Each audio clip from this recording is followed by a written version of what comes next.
I came across an interesting verse, and it's something that I've never heard anybody talk about.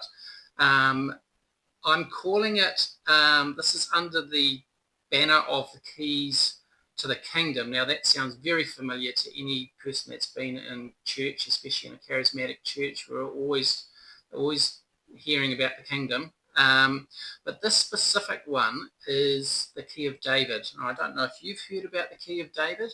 I certainly hadn't heard about the key of David, and I'm assuming, this is my assumption, that the key of David is one of the keys to the kingdom. There are other keys mentioned in the Bible, including death and Hades, and a number of others. But for now, I'm just going to talk about the key to the kingdom, and that is the key of David.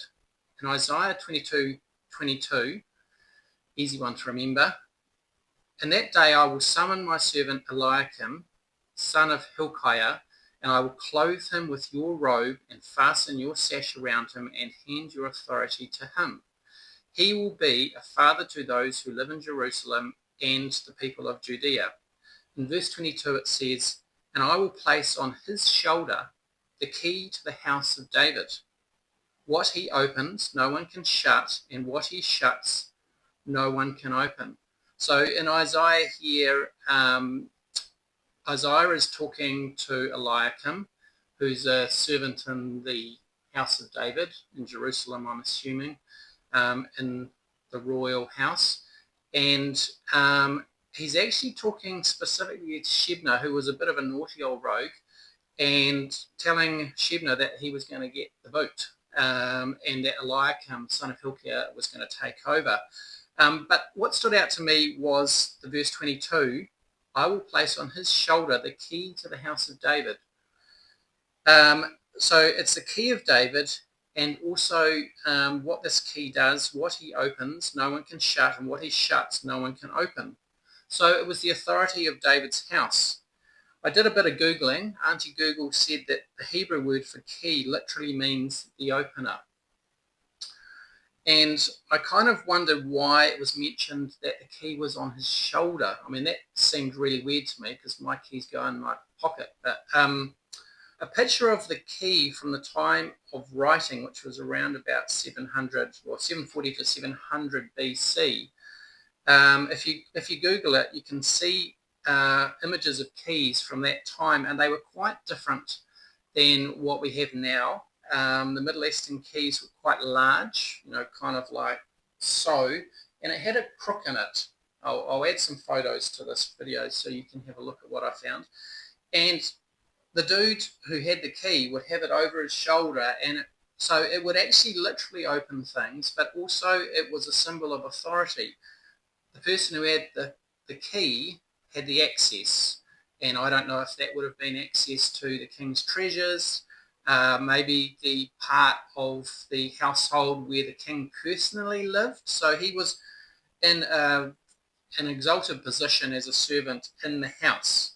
There was another picture of keys that I saw, which were a bunch of keys, and it was tied with like a handkerchief or fabric, and the fabric was draped over the front, and the keys were lying over the shoulder to the back.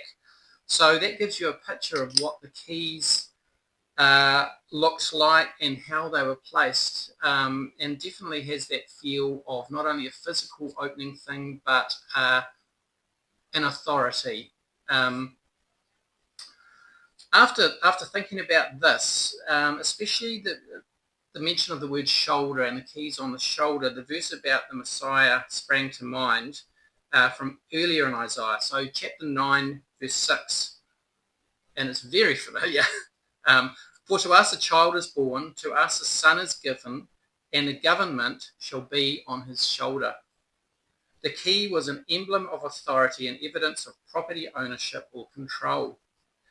The key of David gave access to David's wealth, which is equal to holding spiritual treasures and authority. And that's where I started to think, well, okay, so we're talking about the house of David.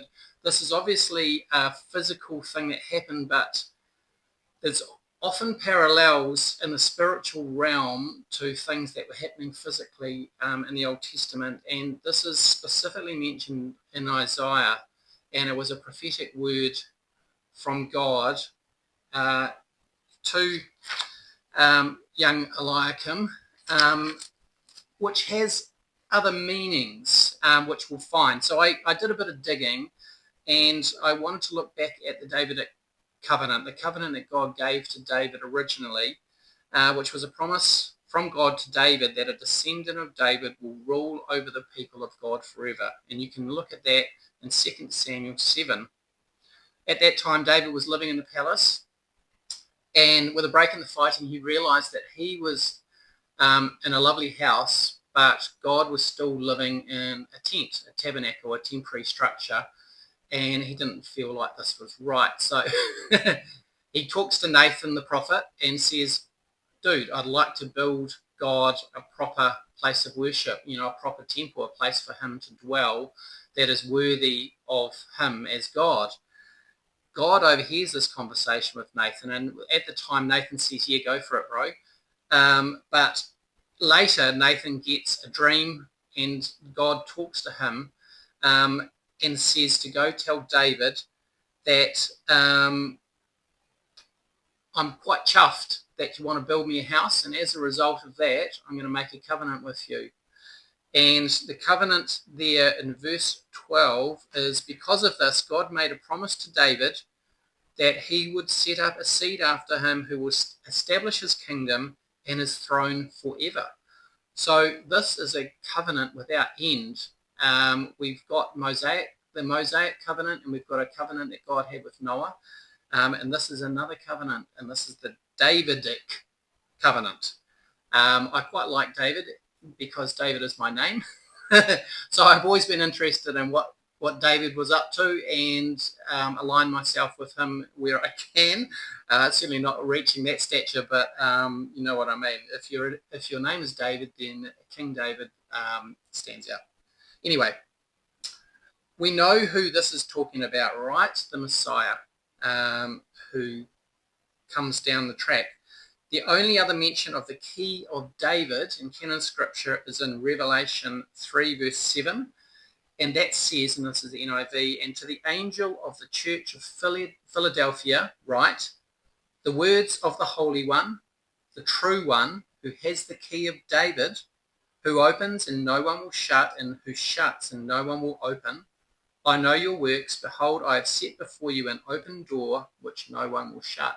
So there we see that the whole scenario back in Isaiah in 740 BC was pulled forward right to the last book of the Bible, and the key of David, the only two times that the key of David was talked about, or key to the house of David, was in Isaiah early on, and then right at the end there in Revelation 3. And we're talking about Jesus, obviously, at that point, because he's the Holy One, the Anointed One, the Messiah, and he's the true one who has the key of David. So in a spiritual way, in a prophetic way, Jesus somehow was linked to this whole story back in Isaiah, which is fascinating to me. And in Isaiah, it was all about the servants and the servants that had the authority in the house. A couple other verses jumped out at me.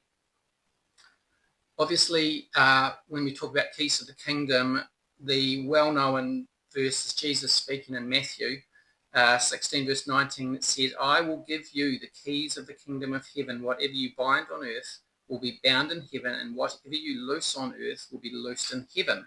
Sounds a lot like David's key, because that's all about opening and shutting. So in Isaiah it says, what he opens no one can shut, and what he shuts no one can open. So there's definitely themes going on there that could bear further investigation. It sounds like the key of David is one of these keys to the kingdom. The other thing that jumped out on me in terms of the key mentioned in Revelation is that after it says the words of the Holy One, the true One, who has the key of David, who opens and no one will shut, and who shuts no one will open, I know your works. Behold, I have set before you an open door. Obviously, there is an open door that we know about in the New Testament, and that is Jesus. In John chapter 10, verse 9, I am the door. If anyone enters by me, he will be saved. And obviously, keys are there for opening and shutting doors. So there's a little bit of an interesting topic for you for today. I don't know if you can build anything more into that. I'd love to hear from you in the comments if there's anything that you would love to add to that. But I'd like to know, what this is actually about, this key. And we do know about the binding and loosing. I kind of feel like there's extra parts to that whole binding and loosing thing that we haven't quite got yet in the church. Yeah. But we want these keys. Jesus has given us the keys of the kingdom. So maybe one of those is the key of David.